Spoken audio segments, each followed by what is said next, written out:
What happens when one night in a hotel becomes the evidence that ends a marriage? How can a single self-justified confession lead to a quiet but permanent goodbye? When the legal papers arrived, I realized too late that honesty isn't always what it seems. The message from Elliot arrived at 11:47 p.m., just as I was brushing my teeth and wondering if Simon would even notice I'd bought new pajamas. The notification lit up my phone screen like a tiny beacon of possibility in our increasingly dim bedroom. Industry networking event tomorrow at the Grandview. You should come. It's been too long, Iolanthe. I stared at the text, my toothbrush suspended midway to my mouth. Elliot Hart, my ex from college, now some hotshot hotel manager downtown. We'd reconnected on LinkedIn 6 months ago, exchanged a few professional pleasantries, but this felt different, more personal, more dangerous. You coming to bed? Simon's voice drifted from our bedroom, tired and distracted as always. He was probably already scrolling through work emails on his tablet, the blue light casting shadows across his increasingly distant face. In a minute, I called back, deleting Elliot's message before I could second-guess myself. But the damage was done. The seed was planted. I'd been feeling invisible for months. Simon worked late at the accounting firm, came home exhausted, barely looked up from his dinner plate when I tried to tell him about my day processing insurance claims. Even our 7-year-old daughter Maya got more animated conversation from him than I did, and that was usually just homework help and bedtime stories delivered on autopilot. When had we become this? 2 people sharing a mortgage and a child, but little else. I climbed into bed beside my husband of 9 years, noting how he automatically shifted away from my side of the mattress. The space between us felt like an ocean. "How was work?" I asked, though I already knew the answer. "Busy. The Henderson audit is killing me." Simon didn't look up from his tablet. "That new junior associate keeps messing up the depreciation schedules. Maybe you could train him better instead of just complaining about it." Now he looked at me, and I immediately regretted the sharpness in my voice. His brown eyes held that familiar mixture of hurt and confusion that seemed to be his default expression around me lately. "I'm not complaining, Iolanthe. I'm just tired." "You're always tired." "Because I'm working 60-hour weeks to keep this house and Maya's school tuition current." The same circular argument. I rolled over, facing away from him, and listened to the familiar sounds of him setting his tablet on the nightstand, adjusting his pillow, settling into sleep. Within minutes, his breathing deepened into the steady rhythm that used to comfort me, but now just highlighted how alone I felt. I pulled out my phone and scrolled through my contacts until I found Angela Brandt, my closest friend and co-worker at Meridian Insurance. Before I could talk myself out of it, I typed a message. "Are you awake? Need to talk." Her response came immediately. "Always. What's wrong?" "Simon and I had another fight. I feel like I'm married to a stranger." "Honey, you've been saying this for months. Maybe it's time to do something about it instead of just suffering in silence." "Like what?" "Take some time for yourself. Remember who you were before you became just Simon's wife and Maya's mom. You're 34, not dead." I stared at her words, feeling something shift in my chest. When was the last time I'd felt attractive, desired, interesting? Simon used to look at me like I was the most fascinating woman in the world. Now he looked at me like I was part of the furniture. "There's this networking event tomorrow night," I typed. "Professional development stuff. Maybe I should go." "Absolutely. See? You're already thinking like the independent woman I know you are." Independent. The word felt foreign and thrilling. I'd been Iolanthe Voss, insurance claims specialist and suburban mum, for so long that I'd forgotten I used to be just Iolanthe, someone with dreams and ambitions and men who actually wanted to spend time with her. I retrieved Elliot's message from my deleted folder and read it again. It's been too long. Had he been thinking about me? Remembering the passionate, confident woman I used to be when we were together in college? My finger hovered over the keyboard. This was just networking, professional development. Nothing wrong with that. Count me in, I typed, then hit send before I could change my mind. His response came within minutes. Perfect. Looking forward to seeing you again, Iolanthe. You always were the smartest person in any room. I smiled for the first time in weeks. When was the last time Simon had complimented my intelligence? Or anything about me, for that matter? I deleted our conversation again and set my phone aside, but sleep didn't come easily.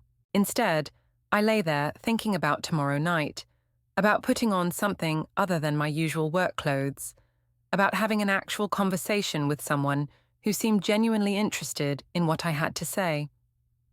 The next morning brought the usual chaos.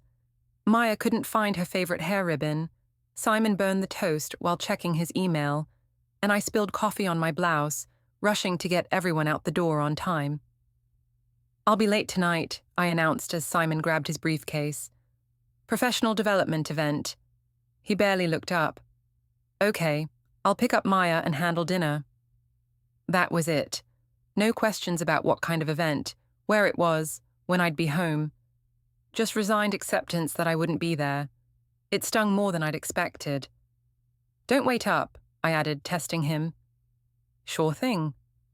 He kissed Maya goodbye, gave me a distracted peck on the cheek, and headed for his car. I watched him drive away, feeling the familiar mix of resentment and loneliness settle in my chest like a weight. 9 years of marriage, and this was what we'd become. Roommates managing a household and a child, but nothing more. At work, Angela immediately noticed my improved mood. You look different today, she said, settling into the cubicle next to mine with her morning coffee. More alive. I took your advice. I'm going to that networking event tonight. Good for you. What are you wearing? I hadn't thought that far ahead, but suddenly it seemed important. I don't know. Something that reminds me I'm still a woman, not just a mom in sensible shoes. Angela grinned. Now you're talking. You have that black dress, the one you wore to the Christmas party 2 years ago? I did have that dress. It was still hanging in my closet with the tags on, because Simon had made some comment about it being a little much for a work event, and I'd changed into something safer at the last minute. I think I'll wear it tonight, I said, and meant it. The day crawled by with unusual slowness. I found myself checking my appearance in the bathroom mirror more often than usual, wondering what Elliot would think when he saw me. Had I aged well? Did I still have the spark that had attracted him in college? By 5 o'clock, I was practically vibrating with nervous energy. I drove home, showered, and spent more time on my hair and makeup than I had in months. The black dress fit perfectly, hugging curves I'd forgotten I had. The woman looking back at me from the mirror was someone I barely recognized. Confident, attractive, interesting, someone worth wanting. I was applying a final coat of lipstick when my phone buzzed with a text from Simon. Maya asking when you'll be home. What should I tell her? For a moment, guilt pricked at my conscience, but then I remembered all the nights he'd worked late without a second thought, all the times he'd prioritized his job over family dinners and weekend plans. Tell her Mommy is working late and I'll see her in the morning, I replied. I grabbed my purse and headed for the door, feeling more alive than I had in years. The Grandview Hotel was everything I'd expected. Elegant lobby with marble floors, soft jazz playing in the background, well-dressed professionals mingling with wine glasses and business cards. I felt sophisticated, just walking through the doors in my black dress and heels that clicked confidently across the polished stone. Elliot spotted me immediately. He was standing near the registration table, looking every inch the successful hotel manager in his tailored suit. When our eyes met across the lobby, his face lit up with genuine pleasure. Iolanthe. He crossed to me quickly, taking my hands in his. You look absolutely stunning. Marriage and motherhood agree with you. The compliment sent warmth spreading through my chest. When was the last time Simon had called me stunning? I couldn't remember. You clean up pretty well yourself, I said, allowing myself to really look at him. Elliot had always been handsome, but success had added an extra layer of confidence that was undeniably attractive. Hotel management suits you. Come on, let me get you a drink and introduce you around. There are some people here you should definitely meet. For the next hour, Elliot guided me through the crowd, making introductions, including me in conversations about industry trends and career opportunities. He had a way of making me feel like the most important person in the room, asking for my opinions, laughing at my observations, treating me like an expert, rather than just someone who processed claims all day. Before we dive deeper into this story, I have one small request. Please subscribe, drop a like, comment, and hit that hype button to boost this channel so more people can discover these incredible stories. You always were brilliant, he said during a quiet moment between conversations. I remember that economics paper you wrote senior year, the one about insurance market inefficiencies. Professor Morrison said it was graduate-level work. I felt myself glowing under his attention. You remember that? I remember everything about our time together. You were going to change the world, Iolanthe. What happened to those dreams? The question hit harder than I'd expected. What had happened to my dreams? I'd gotten married, had Maya, settled into a safe job with good benefits. Somewhere along the way, I'd stopped thinking about changing the world and started focusing on just getting through each day. Life happened, I said softly. It doesn't have to be over, you know. You're still young, still brilliant. There are opportunities out there if you're willing to take them. His hand brushed mine as he spoke, and I felt a jolt of electricity that had nothing to do with career advice. This was dangerous territory, but I couldn't bring myself to step away. I should probably head home soon, I said, though I made no move to leave. The evening's just getting started. Besides, I have something special to show you. The penthouse suite. We just finished renovating it, and I'd love to get your opinion on the design. I knew I should say no. I knew exactly what he was offering, and what it would mean if I accepted, but standing there in that beautiful hotel, feeling attractive and interesting, and wanted. For the first time in months, the word yes slipped out before I could stop it. The penthouse was breathtaking, floor-to-ceiling windows overlooking the city, modern furnishings that probably cost more than my annual salary, a king-size bed that dominated the space like an invitation. It's beautiful, I said, though my voice sounded strange to my own ears. Not as beautiful as you. When Elliot kissed me, I didn't pull away. I kissed him back with 9 years of accumulated loneliness and resentment, with every ignored conversation and forgotten anniversary, with all the passion that Simon no longer seemed to want. What happened next felt inevitable, like I was watching someone else make the choices that would change everything. The black dress ended up on the floor. Elliot's hands reminded me what it felt like to be desired. For one night, I wasn't just Simon's distant wife or Maya's tired mother. I was Iolanthe, desirable and alive and free. It wasn't until afterward, lying in the unfamiliar bed with Elliot's arm around me, that reality began to creep back in. My phone showed 3 missed calls from Simon and 2 text messages. Maya had a nightmare. She's asking for you. Hope your event is going well. See you in the morning. The guilt hit like a physical blow. What had I done? What had I become? I have to go, I said, sitting up and reaching for my clothes. Stay, Elliot murmured, pulling me back down. It's late. The roads aren't safe at this hour. Besides, when was the last time you did something just for yourself? He was right about the time. It was past midnight. And he was right about doing something for myself. For once in my adult life, I'd prioritize my own needs, my own desires. Why should I feel guilty about that? I settled back into his arms and tried to ignore the growing pile of notifications on my phone. I woke up at dawn with panic clawing at my throat. The unfamiliar room, the rumpled sheets, the man sleeping beside me, it all felt like evidence of a crime I'd committed against my own life. I dressed quickly and quietly, my hands shaking as I tried to zip up the black dress that had seemed so empowering the night before. Now it felt like a costume I'd worn to play someone I wasn't supposed to be. Elliot stirred as I gathered my purse. Leaving so soon? I have to get home. Maya will be getting ready for school. Will I see you again?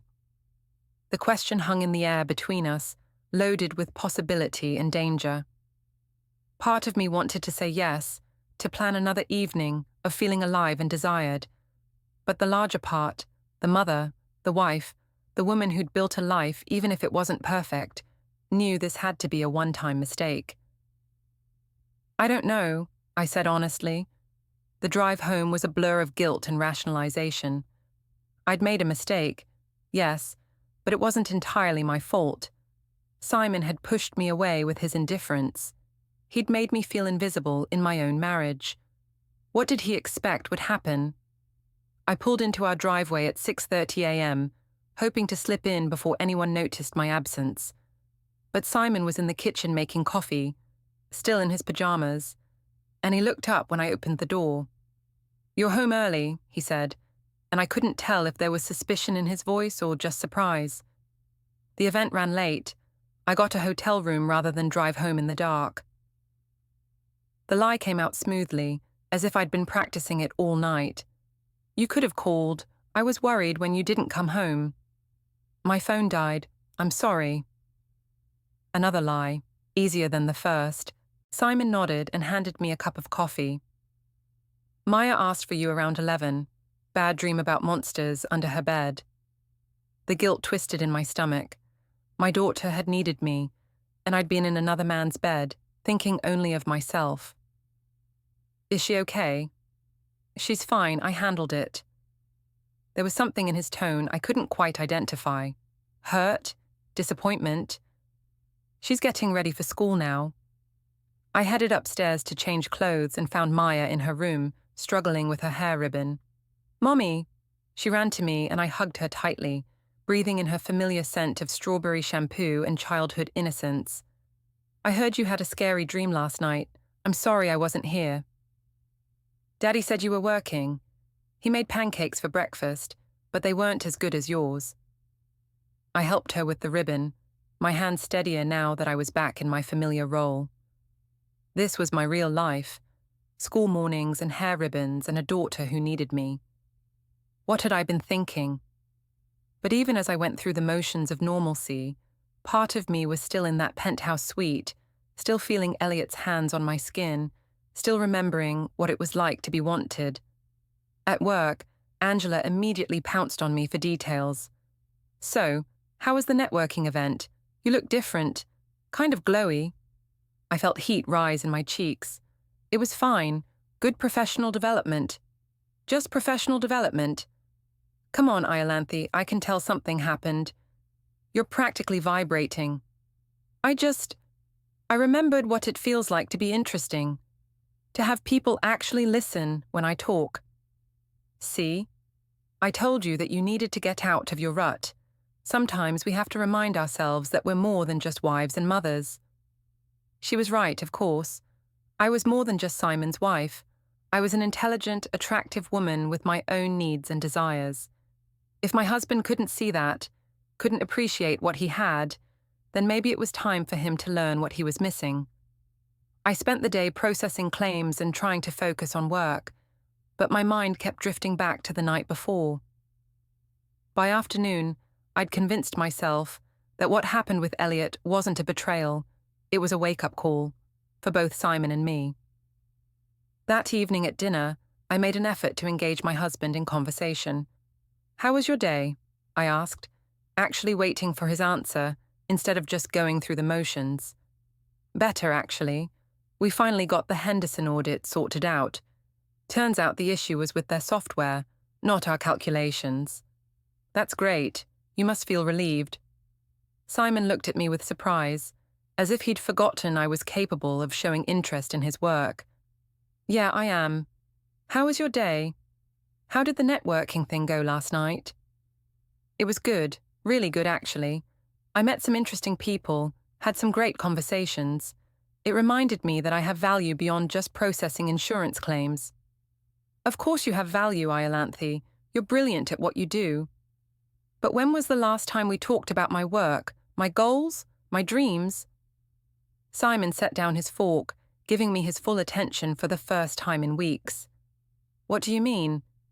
I mean, we've become roommates, Simon. We manage the house and take care of Maya, but we don't really connect anymore. When was the last time we had a real conversation? When was the last time you looked at me like you actually saw me? He was quiet for a long moment, and I could see him processing my words. I know I've been distracted lately. Work is always something. There's always an audit or a difficult client or a problem that takes priority over us. That's not fair. I work hard to provide for this family. I work too, Simon. But I still make time for us, for Maya, for this marriage. Even as I said it, I knew it was hypocritical. I'd just spent the night with another man, and here I was lecturing my husband about making time for our marriage. But somehow, in my mind, his emotional neglect justified my physical betrayal.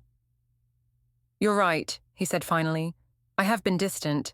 I'm sorry. Maybe we could plan a date night this weekend. Just the two of us?" The offer should have made me happy.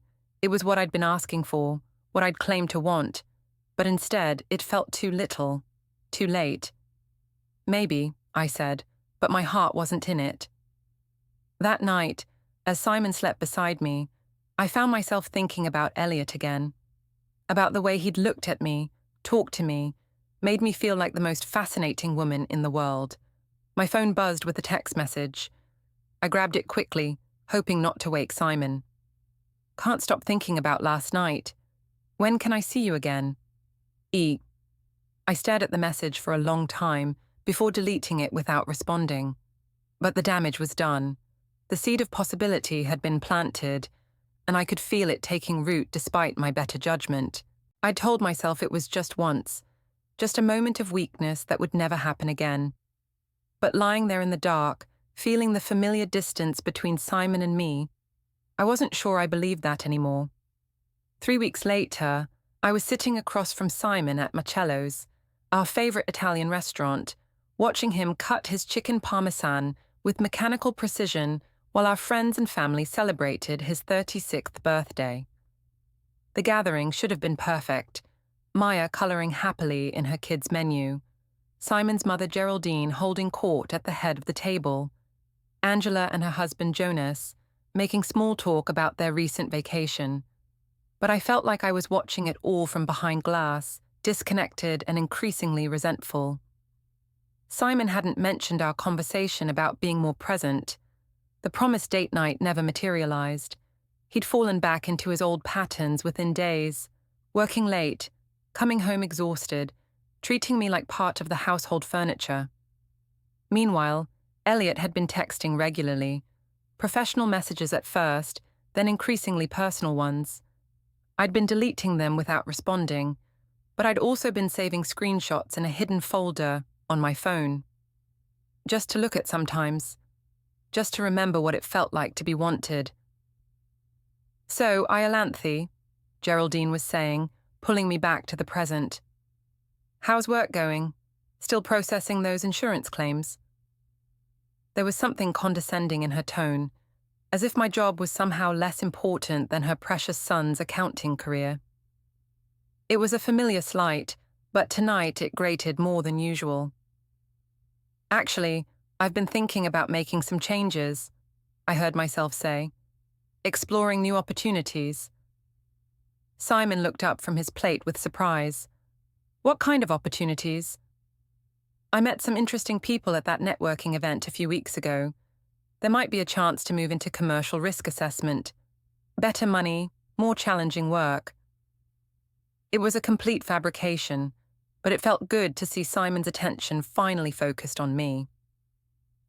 "That sounds wonderful, dear," Angela said supportively.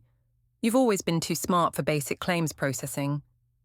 "Well, I think stability is important," Geraldine interjected, "especially with a young child. Sometimes it's better to be grateful for what you have, rather than always reaching for more." The criticism hit like a slap.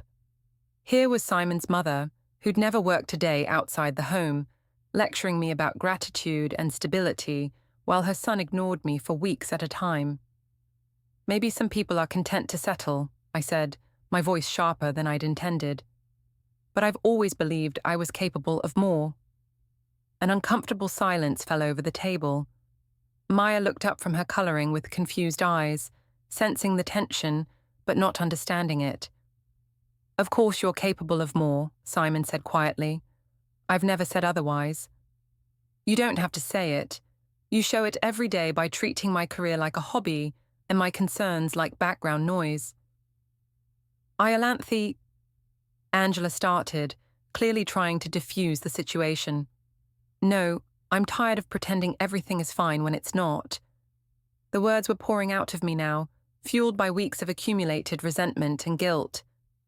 I'm tired of being invisible in my own marriage. You're not invisible, Simon said, his voice carefully controlled. I don't know where this is coming from. It's coming from 9 years of being taken for granted. It's coming from having a husband who cares more about depreciation schedules than his wife's happiness. Geraldine's face was flushed with embarrassment. Jonas was studying his wine glass intently. Maya had stopped coloring altogether. Maybe we should discuss this at home, Simon suggested. Why? So you can dismiss my feelings in private instead of public? And then, without fully planning it, I dropped the bomb that would change everything. At least some people still find me interesting. At least some people still think I'm worth paying attention to. The words hung in the air like a challenge. Simon's fork paused halfway to his mouth. What's that supposed to mean? I could have backed down then. I could have apologized, claimed I was just upset, deflected with humor or tears. Instead, I doubled down. It means I spent the night at my ex-boyfriend's hotel 3 weeks ago, and he made me feel more valued in one evening than you have in years. The silence that followed was deafening. Maya's crayon slipped from her fingers. Angela's mouth fell open. Jonas set down his wine glass with a sharp clink, but it was Simon's reaction that surprised me most. He didn't explode with anger or hurt. He didn't demand explanations or hurl accusations. He simply sat there, processing what I'd said with the same methodical attention he brought to his accounting work. I see, he said finally. Do you? Do you finally see what your neglect has driven me to? I see that you've made your position very clear. Simon stood up, pulled out his wallet, and placed enough cash on the table to cover the entire meal, plus tip. Happy birthday to me, he said quietly, then walked out of the restaurant. The aftermath was immediate and brutal. Geraldine gathered her purse with shaking hands, her face a mask of disgust and disappointment. I hope you're proud of yourself, she said before following her son. Maya started crying, confused and scared by the sudden implosion of what was supposed to be a celebration. Angela scooped her up, shooting me a look that mixed pity with something that might have been disappointment. I'll take her to the bathroom, help her clean up, Angela said. Jonas remained at the table, finishing his wine with deliberate slowness. That was quite a performance, he said when we were alone. I was just being honest. Were you? Because it sounded to me like you were trying to hurt him as much as possible. He hurt me first, for months. So this is revenge? I didn't answer, because I wasn't sure myself what it was. All I knew was that I'd finally gotten Simon's attention, finally made him see that I wasn't just going to accept being ignored and taken for granted. When Angela returned with Maya, my daughter's face was red and puffy from crying. I want to go home, Maya whispered. I want Daddy. The drive home was silent, except for Maya's occasional sniffles from the back seat. I kept glancing in the rearview mirror, seeing my daughter's confused, hurt expression and feeling the weight of what I'd done settling on my shoulders. Simon's car was in the driveway when we arrived, but he wasn't in the house. I found him in the garage, sitting on his workbench with his head in his hands. Simon? He looked up and I was shocked by the exhaustion in his eyes. Not anger, not hurt, just bone-deep weariness. Maya's asking for you, I said. He nodded and stood up. I'll put her to bed. We should talk.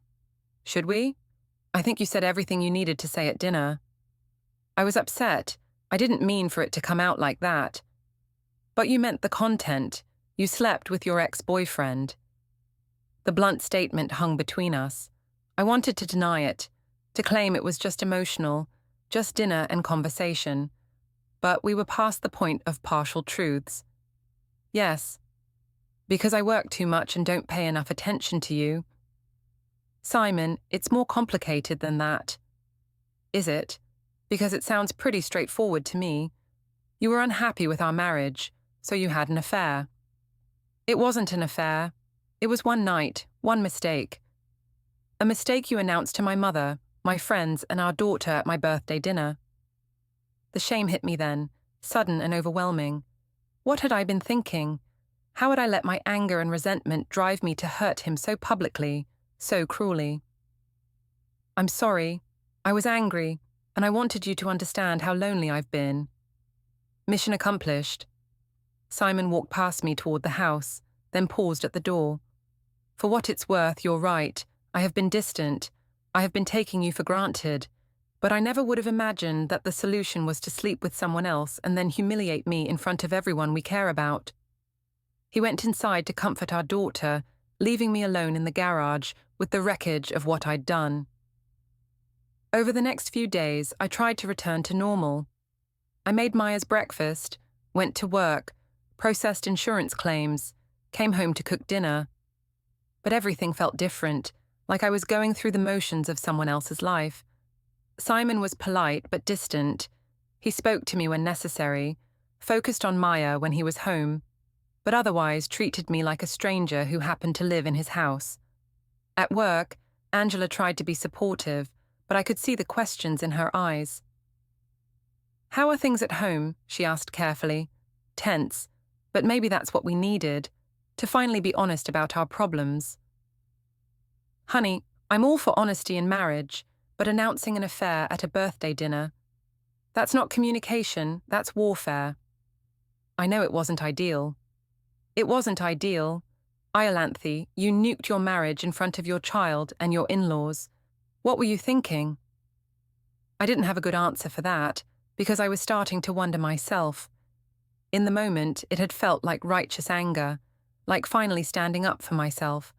Now, it just felt cruel and destructive. The whispers at work started the next week. Someone had heard about the dinner from someone who knew Jonas, and suddenly, I was the subject of office gossip. I caught fragments of conversations that stopped when I walked by, saw the way people looked at me with a mixture of pity and judgment. Maya's teacher called to say she'd been acting out at school, having trouble concentrating, asking to call her daddy during lunch breaks. And through it all, Simon remained maddeningly calm and methodical. He didn't yell or threaten or demand I move out. He just withdrew, like he was protecting himself from further damage while he figured out what to do next. I should have been grateful for his restraint. Instead, it made me angrier. Even my betrayal couldn't provoke a passionate response from him. 2 weeks after the dinner, I found him in his home office at midnight, surrounded by papers and file folders. "What are you working on?" I asked. He looked up with those tired eyes that had become his default expression around me. "Just organizing some things. Financial records, insurance policies, that sort of thing. It's late for paperwork." I couldn't sleep. I wanted to ask more questions, but something in his tone warned me off. Instead, I went to bed alone and lay awake, wondering when my husband had become a stranger. The answer, I was beginning to realize, was the moment I'd chosen to betray him. Everything that came after was just the slow-motion collapse of what I'd destroyed in one night of selfishness and one moment of cruel honesty. But it was too late to take any of it back now. The envelope arrived on a Tuesday morning in late April, delivered by certified mail while I was getting Maya ready for school. The return address showed the law offices of Patterson and Associates, and my name was typed across the front in official-looking font that made my stomach drop. "What's that, Mummy?" Maya asked, looking up from her cereal bowl. "Just some paperwork, sweetheart. Finish your breakfast." But my hands were shaking as I signed for the delivery, and I waited until Maya's school bus pulled away before I had the courage to open it.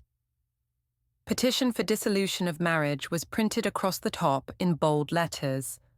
Below that, in neat legal language, was the systematic dismantling of the life I'd built over 9 years. Simon was filing for divorce, not separation, not counseling, not a trial period to work things out.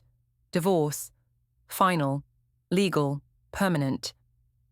I sank into a kitchen chair and read through the documents with growing horror. He was seeking primary custody of Maya, citing my adultery and emotional instability as demonstrated by public confession of infidelity. He wanted the house, the joint savings account, and my agreement to supervised visitation with our daughter until I could demonstrate emotional fitness for parenting.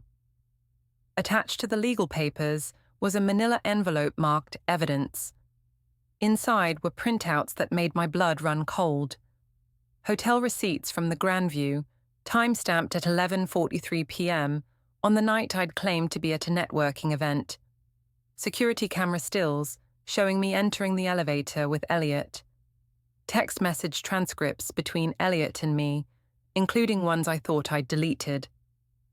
But the most damning evidence was a recording I didn't even know existed, audio from the birthday dinner, captured on Jonas's phone.